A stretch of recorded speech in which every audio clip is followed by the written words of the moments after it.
Hello everyone, Pallytime here. Welcome back to Heroes of the Storm. In today's video, we are going to be playing as Falsedead Wildhammer. Falsedead Wildhammer.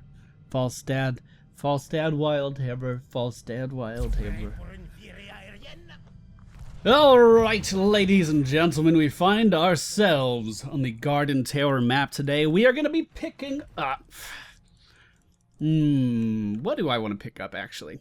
The way I see it, there's two options at level 1. You either go for Seasoned Marksman if you want to go for an auto attack build, or you go for Power Throw, which makes your boomerang travel farther. We do have a healer. This is a very teamfight-oriented map, and the enemy team has a lot of damage. So, let's go for a build where I can use Vampiric Assault to try to stay alive. So we're gonna go with Power Throw. We're gonna go with Power Throw. Hammer travels farther and slows longer, essentially increasing the range of our Q ability. Our Q ability, Hammerang. We throw Thor's hammer, it does damage, then it comes back, dealing damage again. Our W ability, Lightning Rod. This allows us to... You know, I'm trying to think about what this ability used to be before, because it changed, and I don't actually remember. This allows us to specify a target we want to deal some damage to, like, for instance, the Anubarak. And then we get a Sergeant Hammer radius around our character that we would have to keep Anubarak in order to continue to deal some significant damage to him. And then our E ability is Barrel Roll. It allows us to barrel roll in a direction.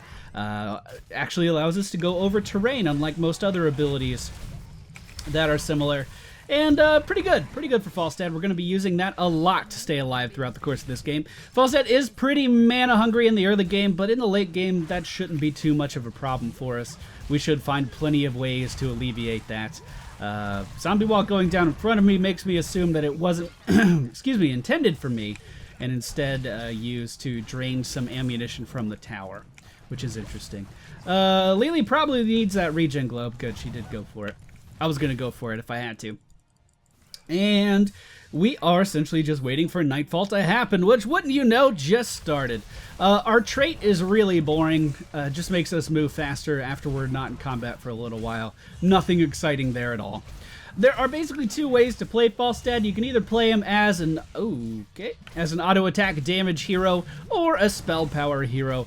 But with the nerfs to gathering power that happened a little bit ago, the spell power part of Falsedead was nerfed quite a bit. So, wow, everyone's dying bot. Good. So, you will see a lot more Falseads these days just building for straight auto attacks. As far as the history of Falsedead, his main ultimate used to be called Shock and Awe, which was so much better. Now it's called Hinterland Blast, which is just lame. You don't want to use Hinterland's Blast. You want to hit someone with the Shock and Awe! So if you hear me calling it that, that's why. It's just because it's a better name. Looks like Zeratul trying to get away. Can we move in here and deal some damage? We are pretty damn low on mana. Again, that is something that we're going to be struggling with in the early game, but Thor's hammer finds its mark, and we are going to take him down. Just going to get this regen globe as we're picking up Vampiric Assault. Vampiric Assault is going to allow us to heal for a percentage of the attack damage that we are dealing. So whenever we hit something with our right click, we will heal for a small amount. So, I've already covered a little bit of what Falsedead used to be. He used to be a mage-style hero, but with the nerfs to gathering power, he was moved back to kind of a more standard auto-attack-focused hero. He is incredibly good at generating XP, and honestly, really, really good at getting Seasoned Marksman stacks as well, because he can just be everywhere. He can be all over the map. And he's always been good at that. Mobility has always been the best part of Falsedead, which is why he still sees some play on maps like Sky Temple, where he can just be everywhere. The hammer going out intended to slow Rexar, and it does just that. Our team, a little out of position here, though, so we're going to come in here with our W ability with that Lightning Rod, dealing some damage to the enemy team's Nazebo. And then I just want to jump out here. The hammer going out. No, it is going to hit Tassadar on the way back and secure that kill. That was a beautiful hammer. That range increase already coming into play. Already picking up a few kills with that, so that's great. I'm pretty happy about that.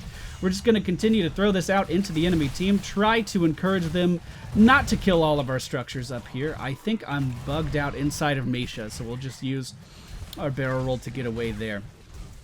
Been out of mana for a pretty long time. We can alleviate that pretty easy by just going back I'll tell Lily I'll be right back, and then we'll just fly back up. Also, hi. Forgot to say hi. We were doing stuff.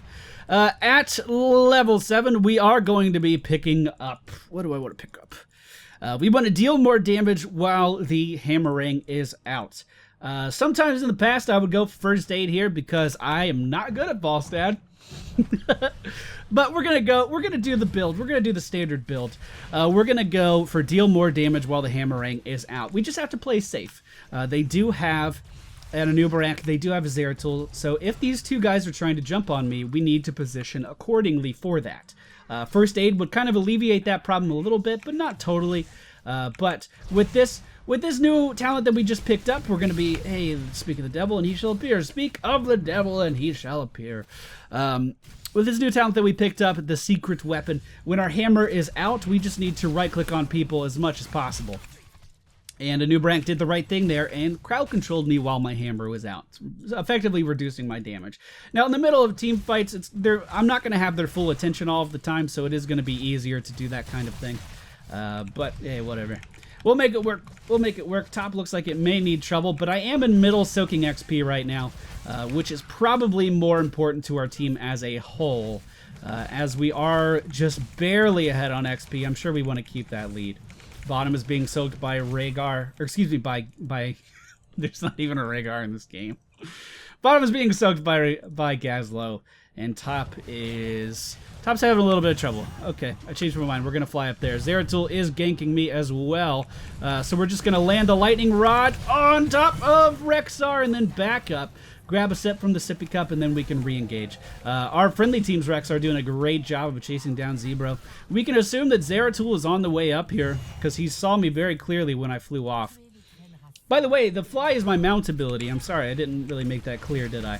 The fly is our mount ability. We don't have a traditional mount. Instead, we can select an area every 30 seconds, 45 seconds, within a pretty sizable range, and then travel over to it. It looks pretty cool if you hold down the spacebar while you're doing it.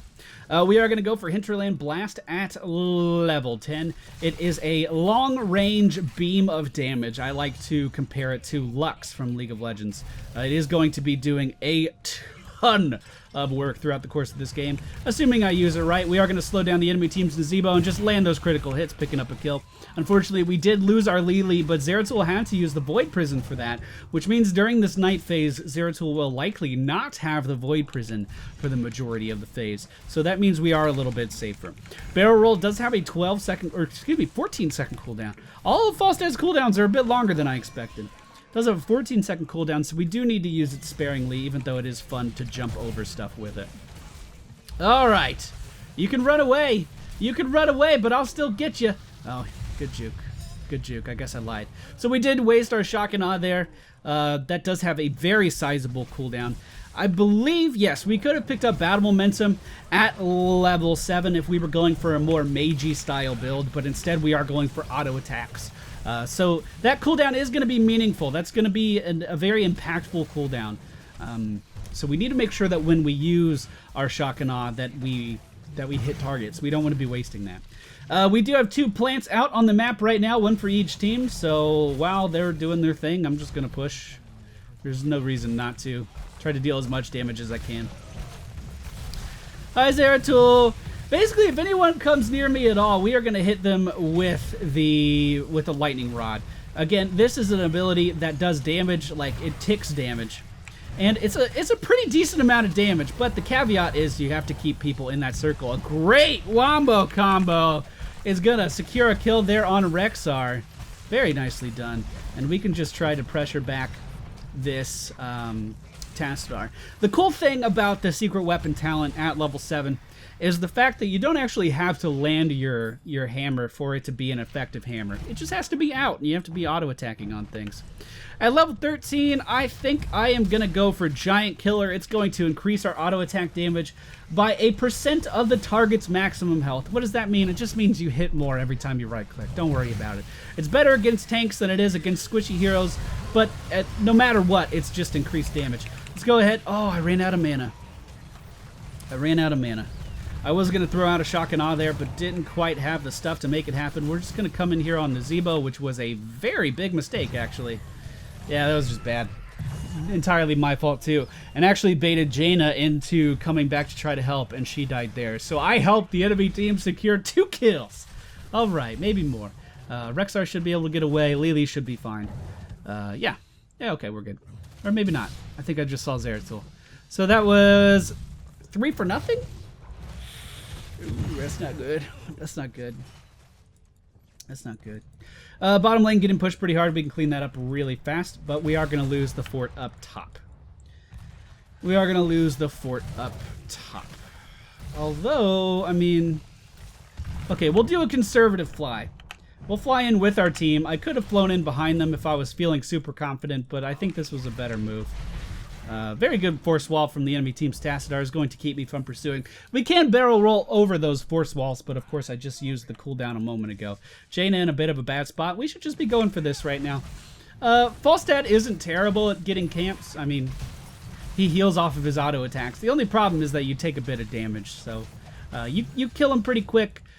You do mitigate a little bit of damage with Vampiric Assault, but you know, he's not amazing at it. He's no Illidan or anything. But you certainly can get camps by yourself. Both teams seem to have that idea, or at least I do, and the enemy team does. So we're going to continue to get these. Rexar getting that as well. Gazlo just out of position here.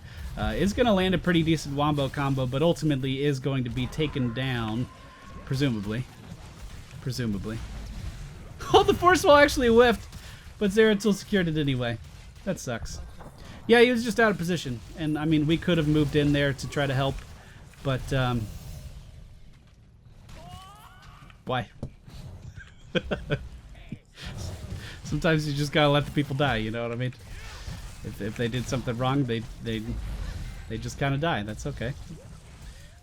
So, middle's getting pushed pretty hard. Let's go ahead and shock and awe here. Of course, it misses everything. We should be able to secure this kill, though. I would assume he doesn't have Burrow, or he would have used it already. And now we can move in and deal some damage to Zeratul. Moving back to get the Sippy Cup. Let's try to help out here. Rexar is pretty small. I should have positioned the fly a bit further back. But it looks like he's going to get away. Okay, was just trying to help. I did leave middle undefended, but the minion wave was coming in to try to push those giants back. And now we find ourselves in a position where we're a little bit behind, and quite honestly, all we need to do to stay in this game is stay together. We can go get these seeds up top and then start moving out with a Garden Terror of our own. The enemy team does have a Garden Terror moving out as well. So normally with this A to Z series, I try to talk about the history of the character a little bit more. Quite simply, Falstad's been the same for a while. One of the notable changes that he received in his life cycle was the Epic Mount Edition at level 20, which allows him to be even more of a threat everywhere on the map, which is pretty cool. I don't think we'll be getting that today, though.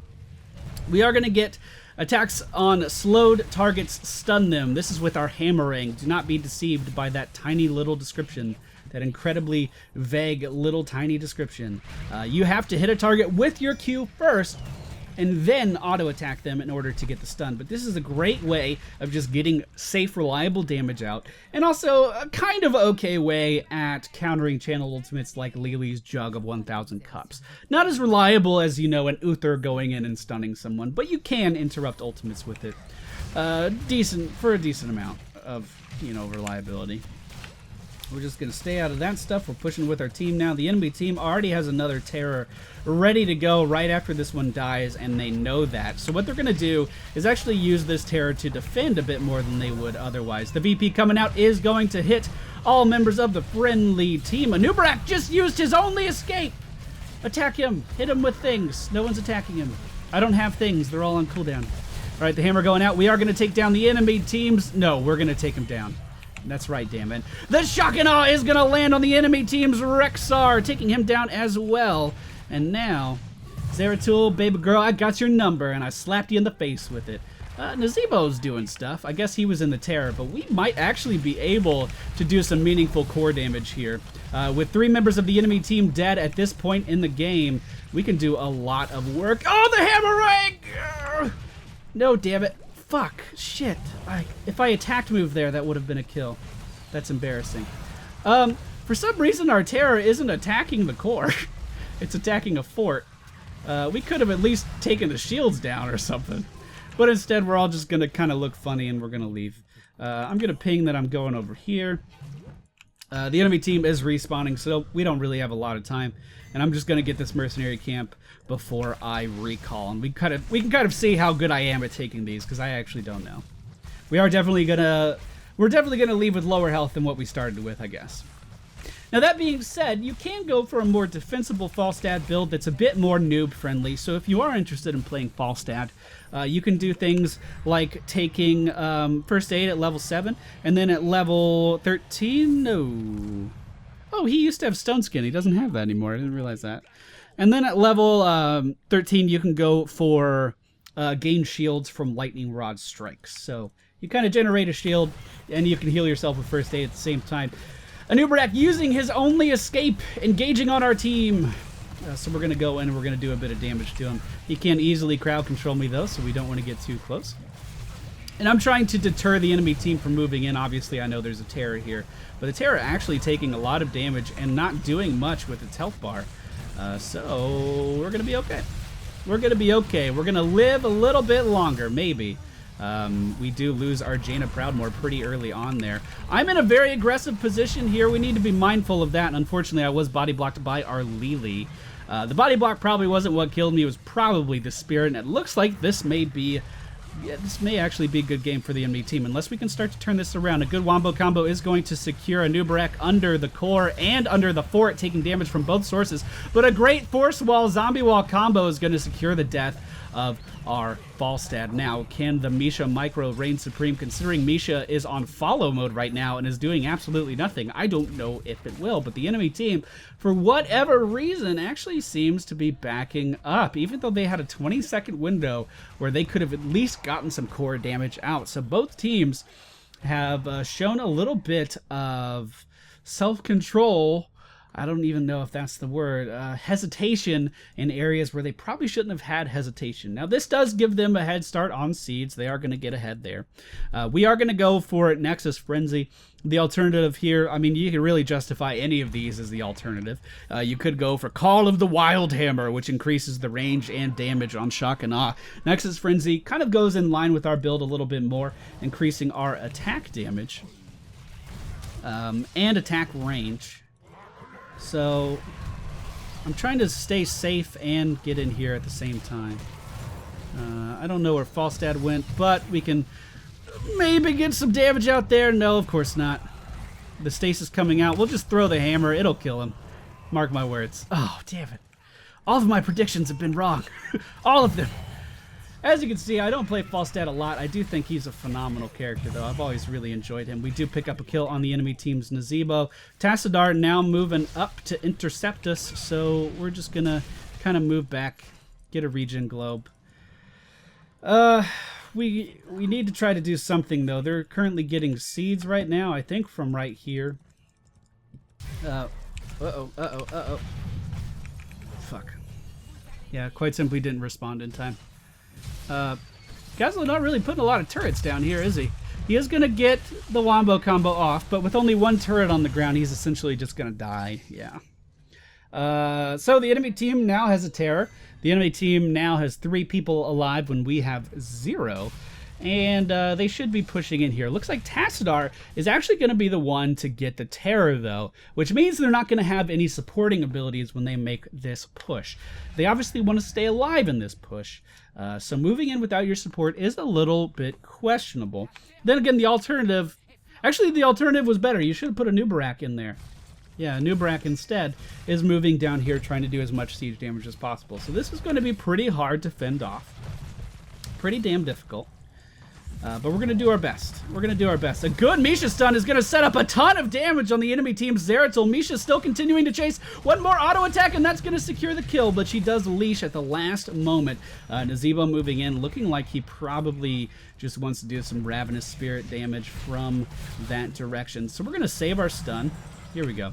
We're going to move in with the hammer now. We're going to stun him with that. Beautiful. That talent paying off. May have actually saved us the game. Now we're doing some uncontested damage to the Terror here. We do need to back up. We need to mind our positioning. Positioning incredibly important on Falsedead.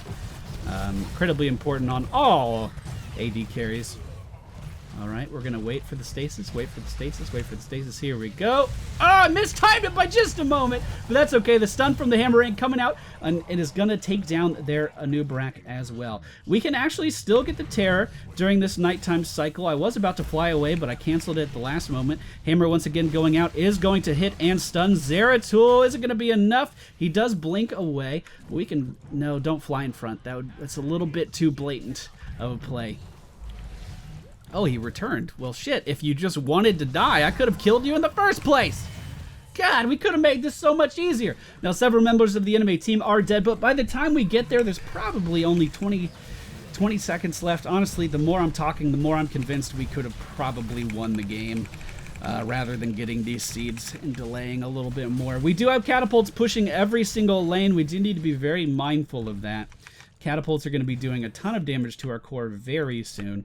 But we could come up here and maybe do a little bit of siege damage before we have to go back. Nope. Okay, looks like the team didn't follow me. So I'm just going to fly because it's safer than recalling. And then I'm going to recall. All right, I got it. It's going to do some damage, though. Yeah, it's going to break through the core. Or break through the core shields. Jaina went back as well, though. And we did have a minion spawn, so that bought us a little bit of time, too. Okay, we're all right. We're all right. The enemy team now all respawned except for Zeratul.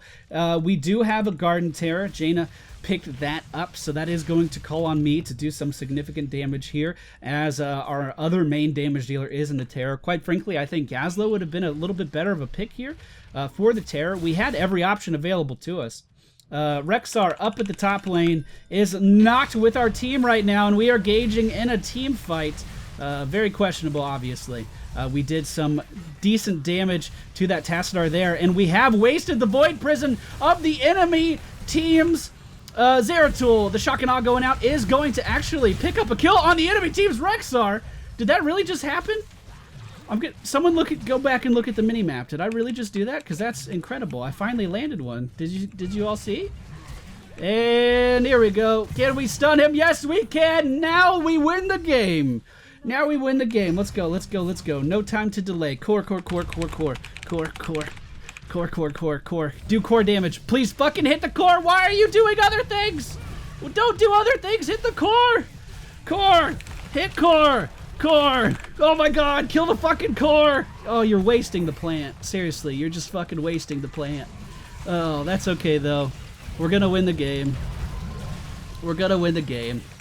Okay, a little bit stressful at the end. I probably overreacted a bit more than I needed to, but there we go. There we go. That was Falsedead Wildhammer. We did 57,000 hero damage this game.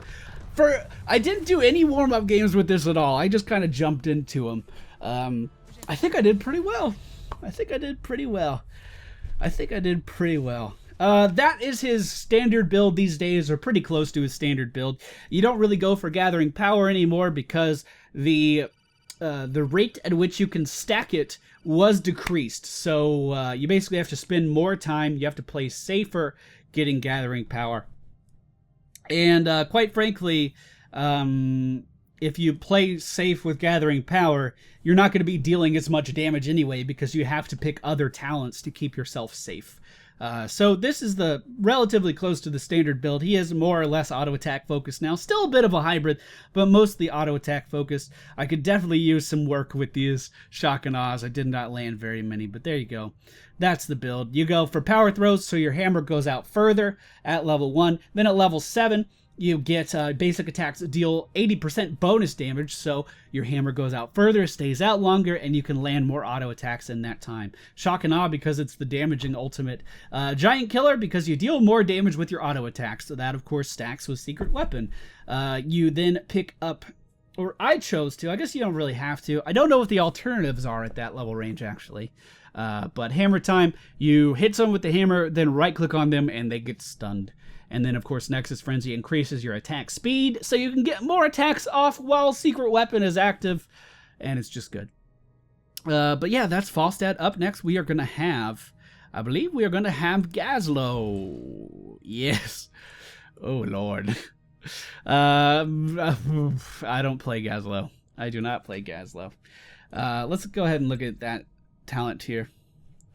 Yeah, if you're going for Meiji, if you did go for Gathering Power at level 4, Overdrive probably a pretty good choice here. You increase your ability power by a significant amount. Essentially, that's a very bursty way of playing Falsedead. Maybe that would be good versus a Monk or a Rhaegar, someone that has to do very reactionary healing.